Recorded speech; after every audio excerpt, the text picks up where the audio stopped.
Ako si Mai Salazar, hatid sa inyo ang mga pinakamainit na balita sa bansa dito sa News Force. Sa ulo ng mga balita, dating presidential spokesperson Roque, posibleng makasuhan kaugnay ng umano'y iligal na pag-alis ng bansa. Mock polls gaganapin na sa huling linggo ng Disyembre. 40 pesos na bigas patok sa merkado. Impeachment complaint, inihain laban kay VP Sara. Ilang kongresista umalma sa panawagan ni PBBM na ipagpaliban ito. PBBM, inabahala ang presensya ng Russian attack submarine sa West Philippine Sea. Apo Reef at dalawa pang nature destinations ng bansa kinilala bilang ASEAN's newest heritage parks. Patas at pantay na balita, komprehensibong ulat para sa pulso ng masa. Ito ang News Force. Para sa unang balita ngayong linggo, posibleng maharap sa kaso si dating presidential spokesperson Harry Roque kaugnay ng umano'y iligal na paglabas ng bansa. Samantala, naghain naman si Roque ng counter-affidavit laban sa kasong isinampa sa kanya kaugnay ng pagkakasangkot sa Pogo. Para sa detalye, narito ang ulat ni Francis Riudique.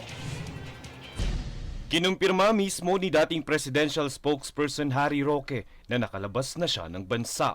Ito ay matapos kumpirmahing nakapaghain na siya ng counter-affidavit na ipinanotaryo sa Abu Dhabi laban sa kasong qualified human trafficking na isinampa laban sa kanya. Ayon kay Prosecutor General Richard Fadulion, nakatakdang magsagawa ng clarificatory hearing para sa kinaroroonan ni Roque. Ayon naman kay Roque, siya ay nakaalis na ng Abu Dhabi at sinabing nasa labas pa rin ng Pilipinas. Samantala, ayon sa Bureau of Immigration, posibleng harapin ni Roque ang mga kaso kaugnay ng kanyang umano'y iligal na pag-alis ng bansa. Ayon kay BI Commissioner Joel Anthony Viado, walang record ang kagawaran sa naging biyahe ni Roque. Kaya aniya, maaaring gumamit umano si Roque ng pekeng immigration clearance. Nitong Setyembre nang patawan ng Kamara ng contempt at detention order si Roque. Kaugnay ito ng investigasyon ng Kamara sa umano'y pagkakasangkot niya sa iligal na operasyon ng Pogo na Lucky South 99 sa Porac, Pampanga. Ngunit mariing itinanggi naman ni Roque ang nasabing alegasyon. Francis Riudique, nag-uulat para sa One Media Network.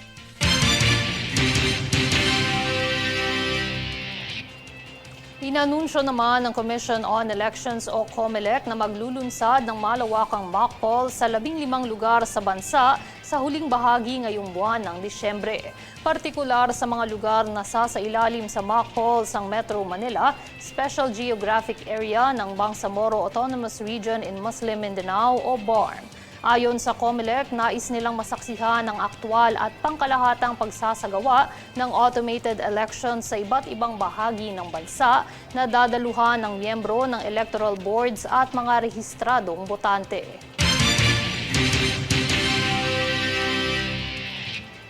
Nagbebenta na ng well-milled rice sa halagang 40 pesos kada kilo ang ilang pampublikong palengke sa Metro Manila bilang bahagi ng Rice for All program ng Department of Agriculture o DA na layong magbigay ng abot-kayang bigas sa mga mamimili ngayong papalapit ang Pasko.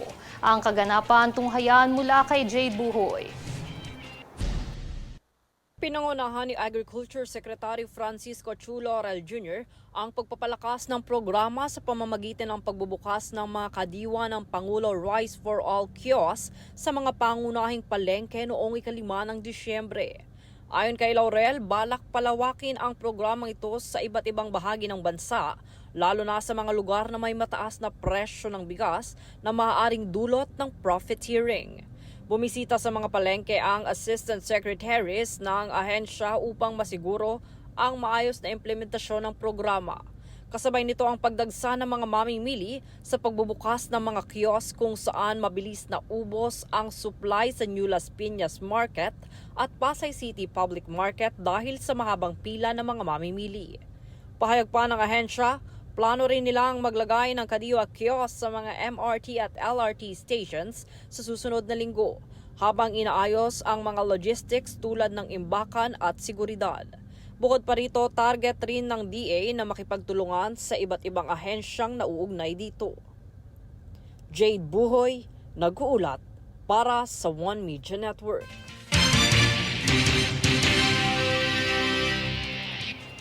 Samantala, dahil Christmas season at papalapit na ang bagong taon, ay inumpisahan na ng Bureau of Fire Protection o BFP ang pagpapaalala sa publiko ukol sa paputok. Isinagawa nito ang motorcade sa lungsod ng Pasig at nag-ikot sa mga lansangan para sa kampanyang Iwas Paputok.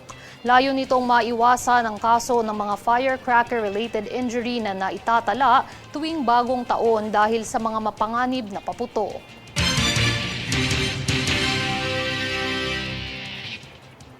Uumpisahan na ng Land Transportation Franchising and Regulatory Board o LTFRB ang pagtanggap sa mga aplikasyon ng special permits ng Public Utility Vehicles o PUVs ngayong Kapaskuhan. Ang detalye sa ulat ni Daniza Lopez. Upang masiguro na sapat ang mga pampublikong sasakyan ngayong darating na Kapaskuhan, ay uumpisahan na ng Land Transportation Franchising and Regulatory Board o LTFRB ang pagtanggap sa mga aplikasyon ng special permits ng Public Utility Vehicles o PUVs. Ayon kay LTFRB Chair Attorney Teofilo Guadiz III, mag-uumpisa ito sa ika-15 ng Disyembre upang matiyak na mayroong masasakyan ang bawat biyahero ngayong holiday season. Anya, ang special permits ay valid mula ika-20 ng Disyembre hanggang ika-4 ng Enero sa bagong taon. Paalala naman ni Guadiz sa mga commuter, iwasan ang mga kolorum na sasakyan at tangkilikin lamang ang mga lehitimong pampublikong transportasyon para sa seguridad at kaligtasan. Hinimok din ito ang publiko na ipagbigay alam sa ahensya ang insidente ng overcharging, overloading at hindi pagsunod sa safety protocols ng mga operators. Daniza Lopez, nag-uulat para sa One Media Network.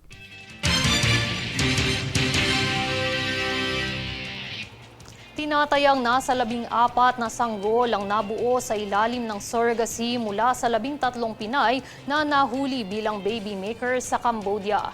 14 dahil isa sa mga Pinay na buntis ay nagdadalang tao ng kambal. Ang 14 na sanggol na ito ay produkto ng surrogacy na mahigpit na ipinagbabawal sa naturang bansa. Bagamat maaaring kumaharap sa hamon ng DNA ng mga bata dahil hindi ito katulad ng sa surrogate mother, ituturing pa rin ang mga sanggol na mga Pilipino dahil mga Pinay pa rin ang kinikilalang ina ng bata alinsunod sa ating batas. Inaalam pa ang magiging kapalaran ng mga sanggol, ngunit pinaplano na ring iuwi ang mga ito sa Pilipinas sa pangangalaga ng Department of Social Welfare and Development at National Authority for Child Care. Pag-aaralan pa kung makabubuti ba sa mga batang ito na ipa-adopt sa ibang pamilya alinsunod sa kagustuhan ng nanay.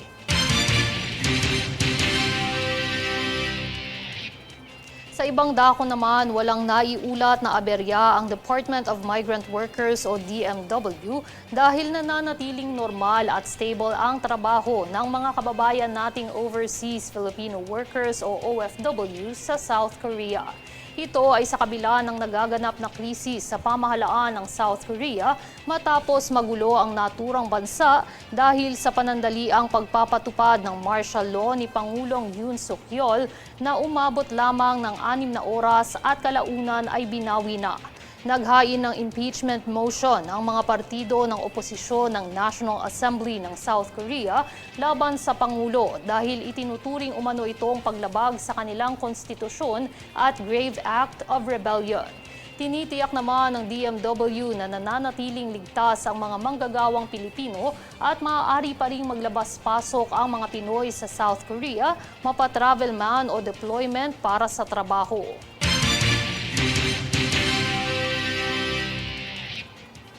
Susunod sa News Force. NBI nagpapaalala sa publiko na may limitasyon ang freedom of expression. Panukalang half-cup rice sa mga restaurant nais muling buhayin upang maiwasan ang pag-aaksaya ng pagkain. Martial law sa South Korea binawi na matapos ang hindi pagsang-ayon ng mga mambabatas. Manatiling nakatutok para sa higit pang mga balita sa pagbabalik ng News Force.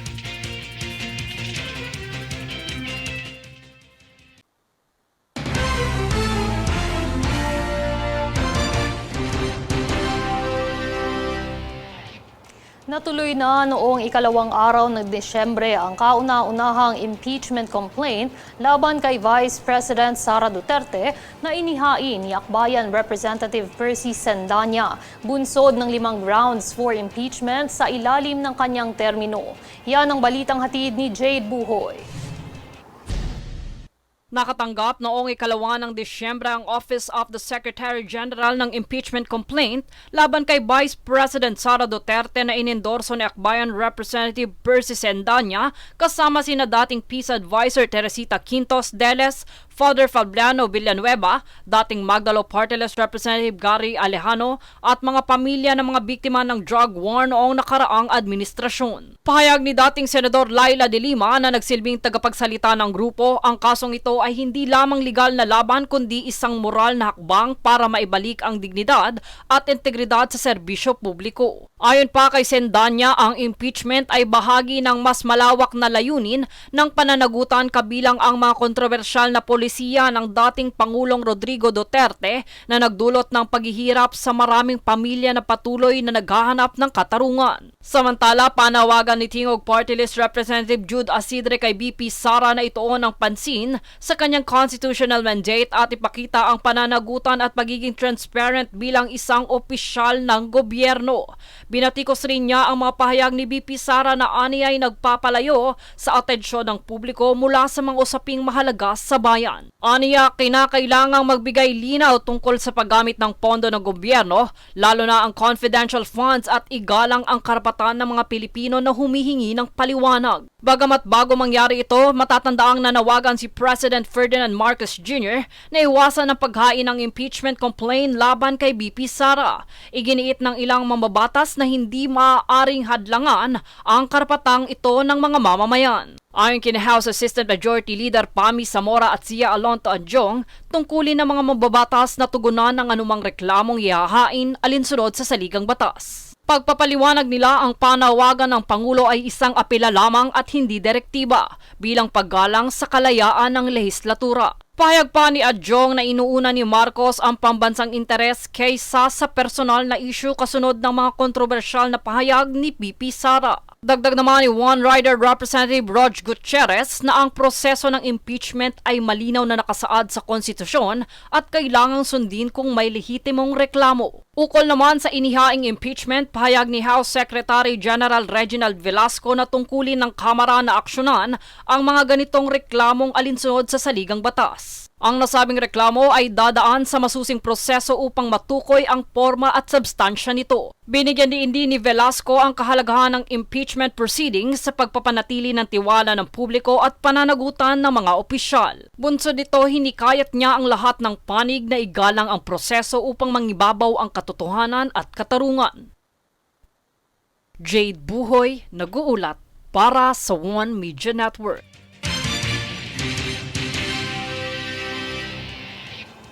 Ikinabahala naman ng pamahalaan ang kamakailang namataang Russian submarine sa West Philippine Sea. Sa kabila nito, wala naman umanong ginawang agresibong aksyon ang naturang submarine. Para sa detalye, narito si Francis Riudique. Nitong November 28, namataan ang isang Russian attack submarine sa hilagang bahagi ng West Philippine Sea. Ayon sa Philippine Navy, ang naturang submarine ay ang Navy UFA ng Russia. Isa itong highly advanced na submarine na may kakayahang mag-launch ng mga missiles. Kaya naman agad na nag-deploy ng mga barko at air assets ang Philippine Navy para i-monitor ang galaw nito. Ayon kay Rear Admiral Roy Vincent Trinidad na tagapagsalita ng Philippine Navy sa West Philippine Sea, wala namang ginawang agresibong aksyon ang naturang submarine. Wala rin itong nilabag na anumang batas kahit pa ang mga international laws. Aniya maari naman itong maglayag sa ilalim ng freedom of navigation na nakasaad sa United Nations Convention on the Law of the Sea o UNCLOS. Pero sa isang ambush interview kay Pangulong Ferdinand Marcos Jr. nitong Lunes, lubhang nakakabahala umano ang presensya ng Russian submarine sa karagatan ng Pilipinas. Aniya, anumang panghihimasok sa exclusive economic zone ng Pilipinas ay nakakabahala. Ngunit paglilinaw ng Pangulo, hahayaan niya na ang militar na mag-usap-usap ukol sa naturang issue. Una nang namataan ang submarine 80 nautical miles sa kanlurang bahagi ng Occidental Mindoro. Francis Riudique, nag-uulat para sa One Media Network.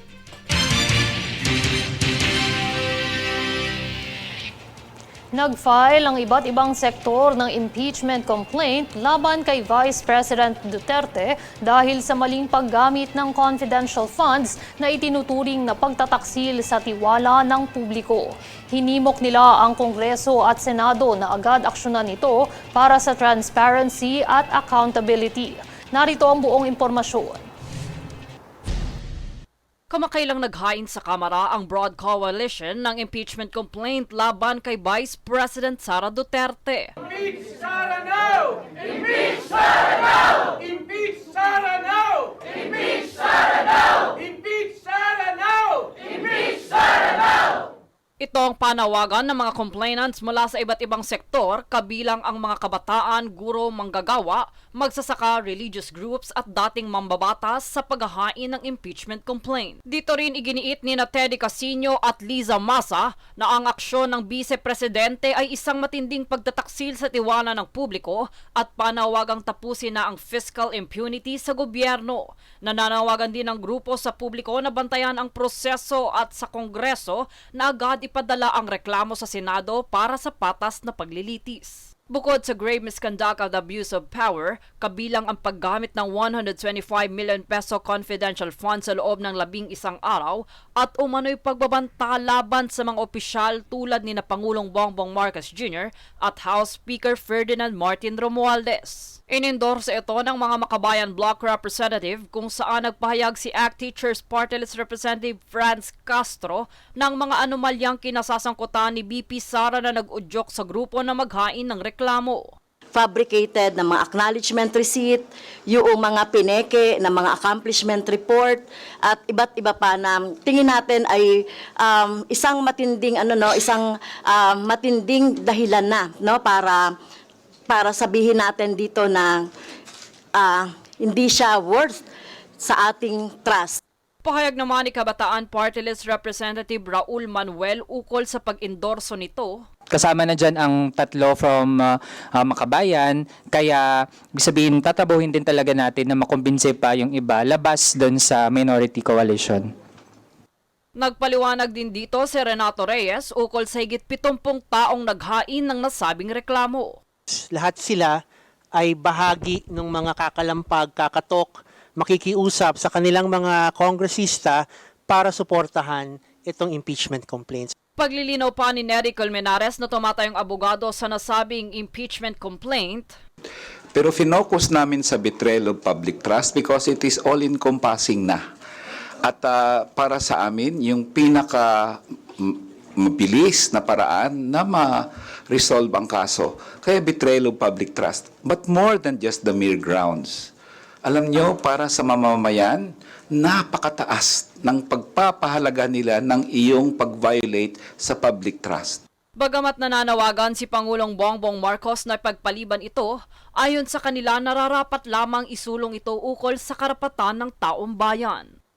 Suportahan ang impeachment complaint na ito dahil kung di man mahalaga sa presidente, mahalaga sa mamamayan na panagutin si Vice Presidente Duterte sa kanyang mga kasalanan, yung sinabi nating betrayal of public trust, yung maanumalyang paggamit at pag-ulat sa COA at pagtangging magpaliwanag sa Kongreso kaugnay sa 612.5 million pesos na pondo ng taong bayan. Samantala, tiniyak ni House Secretary General Reginald Velasco na isasagawa ang impeachment process ng patas at naaayon sa saligang batas.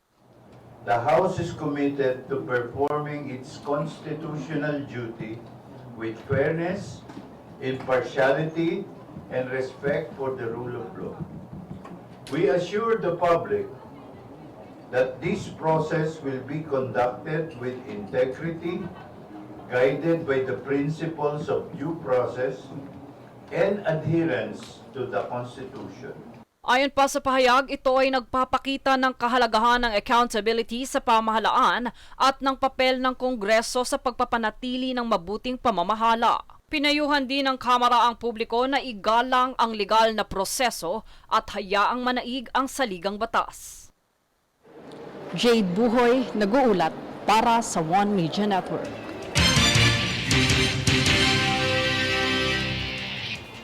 Ngayong matindi ang tensyon sa politika, nagpapaalala ang National Bureau of Investigation sa mga content creator na mag-ingat sa mga inilalabas nitong mga vlogs. Aniya, bagamat mayroong freedom of expression, dapat na isaisip na ito ay may limitasyon. Francis Riudique para sa detalye. Dahil sa patuloy na tensyon sa politika sa kasalukuyan, kaliwat ka ng mga content ang naglipa na sa social media, laman ang bawat opinyon ng mga mamamayan.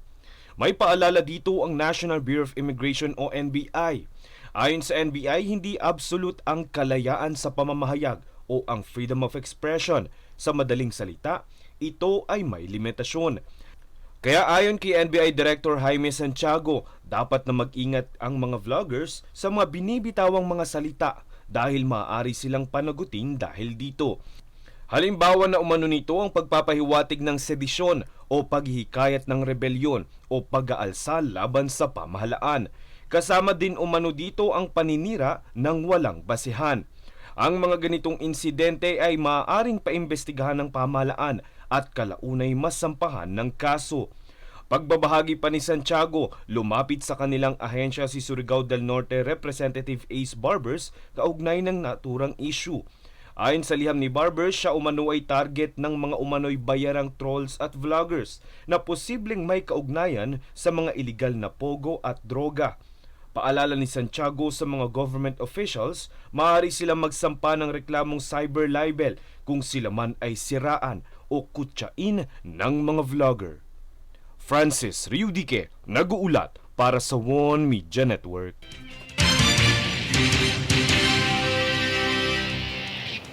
Inilunsad ng Department of Health o DOH at Philippine Cancer Center o PCC ang National Cancer Research Agenda 2024 to 2028 na may layong tiyakin na mabigyan ng pinakamahusay na posibleng suporta ang mga Pilipinong apektado ng cancer sa loob ng 5 taon. Layunin ng inisyatibang ito na gawing abot kaya at mas epektibo ang paggagamot, lalo na sa mga pasyenteng naghihirap at nawalan na ng pag-asang mabigyan ng lunas. Saklaw rin ng planong ito ang mas mapabuti ang paggamot sa cancer, patibayin ang healthcare, pag-iwas at maagang pagtuklas sa sakit, malalim na pag-unawa sa karamdaman, pagbibigay ng pangkalahatang pangangalaga, kasabayang kapakanan ng pasyente at pagtutuklas ng bagong lunas. Nais muling isulong ang pagpapatupad ng half-cup rice only sa mga food establishment upang maiwasan ang pag-aaksaya ng pagkain. Ito ang panawagan sa mga mambabatas matapos maitala ng Department of Science and Technology, Food and Nutrition Research Institute at Philippine Rice Research Institute na nasa 255,000 metric tons na ng milled rice ang nasasayang nitong Nobyembre.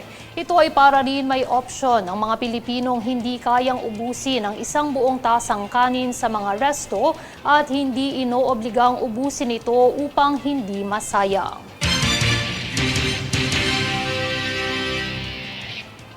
Love the Philippines. 3 nature destinations ng Pilipinas ang kinilala sa bagong 5 heritage parks ng ASEAN.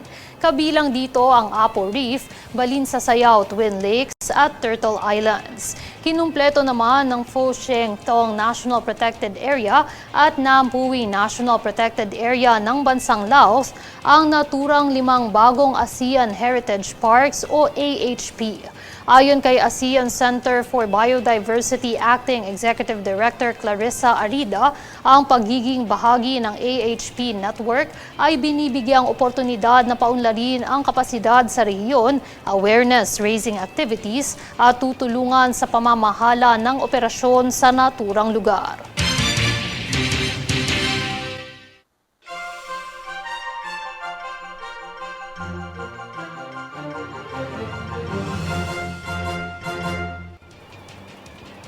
Binawi na ng South Korean government ang pagdedeklara ng martial law sa buong bansa. Ito ay matapos natutulan ito ng ilang mga mambabatas. Para sa detalye, narito si Francis Riodique. Nitong Martes ng gabi ay inanunsyo sa isang biglaang televised address na idineklara ang martial law sa bansang South Korea ng presidente nitong si Yoon Suk-yeol. Ayon sa Pangulo, wala siyang ibang magagawa kung hindi ang magdeklara ng martial law upang protektahan ang constitutional order. Aniya bilang proteksyon din ito sa kalayaan at kasiyahan ng mga mamamayan dahil sa umano'y banta ng mga puwersa ng mga komunista mula sa North Korea. Ngunit ilang oras lamang ang naturang deklarasyon, naiangat na agad ito matapos ang majority vote na pagsalungat dito ng ilang mga mambabatas. Dahil dito marami ang nagprotesta laban sa pamahalaan ng South Korea matapos ang naging attempt nito na pagdedeklara ng martial law. Ito rin ang nagtulak sa ilang mga hindi sang-ayon na mambabatas na maghain ng impeachment complaint laban kay President Yoon. Samantala, ayon naman kay DFA Undersecretary Eduardo De Vega, nananatiling kalmado ang mga Pilipinong nasa South Korea. Pinayuhan umano ang mga Pilipino na mag-ingat at sumunod lamang sa mga direktiba ng mga lokal na otoridad. Tinatayang mahigit 70,000 mga Pilipino ang kasalukuyang nasa bansang South Korea. Francis Riodique, nag-uulat para sa One Media Network.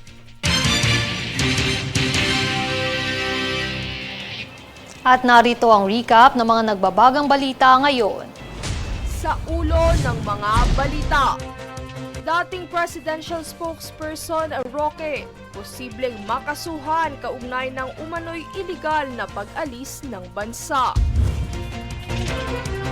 Mock polls gaganapin na sa huling linggo ng Disyembre.